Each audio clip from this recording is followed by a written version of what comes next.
के बाद 6 मुसलमानों की मॉब लिंचिंग हुई, 11 घरों को मध्य प्रदेश में मोदी के बुलडोजर ने निस्तो नाबूद कर दिया। हिमाचल प्रदेश में एक मुसलमान की एक दुकान को लूट लिया गया और हिज़्ब इख्तिलाफ की पार्टियों की तरफ से सन्नाटा है। शायद अब वक्त आ चुका है कि लफ्ज मुसलमान का नाम लेना भी अब उस पर पाबंदी आयद कर दी जाएगी। सर, मैं ये बात बताना चाह रहा हूँ कि नरेंद्र मोदी को जो मैंडेट मिला है। एक मिनट, आप लोग बैठ जाएं, कृपया आप लोग बैठ जाएं। श्री मनसुख मांडविया जी, आप लोग बैठ जाएं, कृपया माननीय सदस्य बैठ जाएं। श्री मनसुख मांडविया जी, मनसुख मांडविया, कृपया आप लोग बैठ जाएं। अपने प्रारंभिक आप लोग बैठ जाएं, आप लोग बैठ जाएं। माननीय सदस्य ने अपने प्रारंभिक भाषण में जो शब्द प्रयोग करा है उसको ऑथेंटिकेट करा जाए। और अभी उन्होंने उल्लेख करा कि मोदी के बुलडोजर ने वहाँ मॉब लिंचिंग करा है, उसको भी ऑथेंटिकेट करा जाए। निश्चित तौर से इसको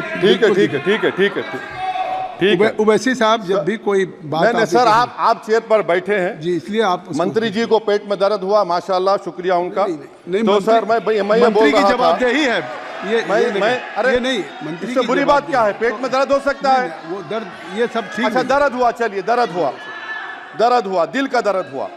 तो सर, जो नरेंद्र मोदी को मैंडेट मिला है वो सिर्फ और सिर्फ मुसलमानों की नफरत पर हिंदुत्व की वजह से मिला है।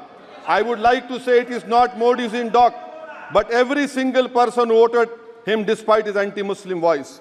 And I would like to tell the position parties, this is not a moral victory for you, this is a victory of majoritarianism. Everyone should contemplate and do introspection. Why is it that the OBCs and the upper caste are getting their due representation?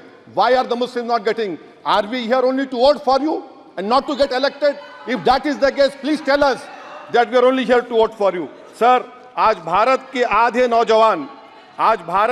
नौजवान बेरोजगार हैं और रोजगार की तालाश, बेरोजगारी का आलम यह है सर कि मोदी सरकार के 5 साल में 75 लाख एस्पिरेंट्स की जिंदगी बर्बाद हो गई, 6 पेपर लीक हुआ। बेरोजगारी का आलम यह है सर कि रशिया जा रहे हैं, वहां जाकर अपनी जानों को दे रहे हैं। बेरोजगारी का आलम यह है कि नरेंद्र मोदी रोजगार का कैंप चलाती है नौजवानों के लिए कि तुम इजराइल में जाकर काम करो, उनको कैनन फॉडर बना रही है ताकि फलस्तीनियों की जायदादों को हड़प कर सके।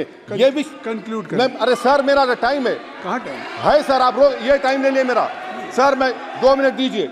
ये विश्वगुरु की पॉलिसी है। इजराइल को 27 टन हथियार जा रहा है।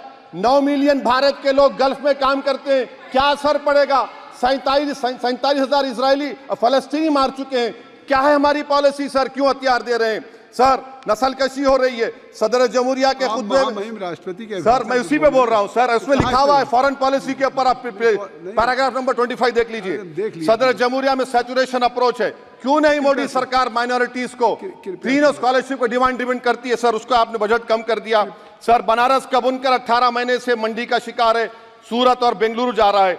सर, आखिरी बात कंक्लूड कर रहा हूं, आखिरी बात सर, पनून केस में निखिल गुप्ता, मोदी ने कहा था कि हम घर में घुसकर मारा, तो निखिल गुप्ता को किसने ऑर्डर दिया था पनून को मारने का?